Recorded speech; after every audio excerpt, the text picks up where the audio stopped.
Hi, I'm Brian Heidelberg, a partner with the law firm of Winston & Strawn in Chicago, here today with another mini advertising law lesson. Today's law lesson, the biggest myths in digital marketing and how to combat them. Myth number 1, everything you find on the internet is not public domain. Right-clicking might be possible, but it doesn't mean that you should. It's one thing to right-click and use a photo you find on the internet for a collage for your mom for Mother's Day. It's quite another thing to use that in major advertising. And Virgin Mobile found this out when it used an image off Flickr under a Creative Commons license, but then was sued by this girl's parents when it turned out that the guy who uploaded the photo did not have permission of the individual for her to be used in Virgin Mobile's advertising. Myth number 2, people say, we'll change it 30% and it no longer will be infringement. Well, it's very dangerous to start with somebody else's creative work and then move on from there. And why is that? Well, the person who created it is going to look at it extremely carefully, and there is no set percentage of how much you have to change something before it's no longer in infringement. The true test is, have you created an entirely new work with an entirely new aesthetic? And now don't shoot me for saying this, but is our job as marketers really just to troll YouTube and recirculate ideas that have been popular before? Myth number 3, we'll pull it if we get caught. Well, that always sounds like a good plan, but it's not necessarily. First of all, even if you pull it, you are going to have to spend a lot of money on lawyers like me that nobody is happy with. Number 2, if you pull it, you don't have an ad to run, and your client could be extremely upset about that. Number 3, you've got the problem that you spent all that money on that ad that you can't use, and now you have to spend a lot of money on a new ad to fill that place.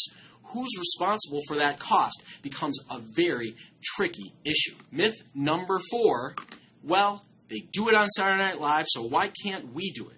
Well, you have to understand, things like Saturday Night Live are protected heavily under the First Amendment, while commercial advertising is subject to a lot less protection under that same First Amendment. So what you see in TVs, movies, plays, books is not the same thing that you can do in your advertising. Myth number 5, we're in the clear because the networks approved it, the client approved it, and our lawyers approved it. Well, television network clearance is not legal clearance. Just because the networks have said it's okay to run on their network and that it's okay under their broadcast standards does not mean that your ad is legal. Secondly, just because the client approved it does not mean that they won't come back after you later if there's a problem and tell you you're responsible for the claim. The 500-pound gorilla sits wherever they want, and if your contract with your client says that you are ultimately responsible for any legal claims, it's highly doubtful they'll take responsibility. And then, of course, just because your lawyer allowed it to go through does not mean there is no risk. All of this is certain levels of risk, and something that's low risk doesn't mean no risk. Tips. Run it by your lawyers first. You don't want to get in a situation where you sold it to the client and then you show it to the lawyers and the lawyers tell you that it can't be done. It's an embarrassing and upsetting situation. If you bring it to the lawyers first, they can help you with a solve. And that's what we do here is we don't say no. We try to find a creative solution to getting your work done.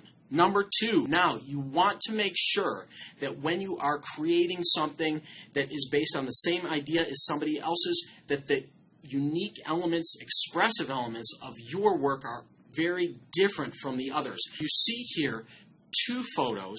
One was a Kate Spade ad and one was done by a photographer.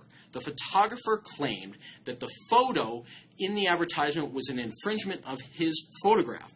But Kate Spade argued its ad was not an infringement because all of the expressive elements were different. The shoes, the bag, the floor, the color, the angle, all of those things were different. Tip number 3, consider ignoring everything I just said because copying somebody's idea is very dangerous and anyone can sue anyone for anything for any amount. So, if you're using the same idea as somebody else, even if your expression is very different, if they have a lot to protect, you might find yourself at the end of a claim. And even if you're right, nobody's going to care about that when the legal bill comes rolling in. Tip number 4, Don't reference your points of inspiration in your scripts. Why? Well, those files are going to come back to haunt you. If you are ever sued, you're going to have to turn over those files. And the claim that you didn't intend to infringe is going to be very hard to believe when it's written down there. Tip number 5, when all else fails, ask for permission.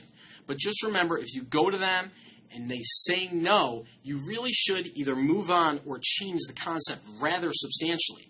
Getting permission is great if you can do it, but it does have inherent risks. You're on their timeline, and if it takes them a month to get back to you, there's nothing you can do about it. You're on their financial budget. You might think it's only worth $500, but if they ask for $1 million, there's not much you can do about it. And you're subject to their creative whims. If they don't like the way that their brand is being portrayed in your ad, well, there's not much you can do about it. And that's it for our mini advertising law lesson for today.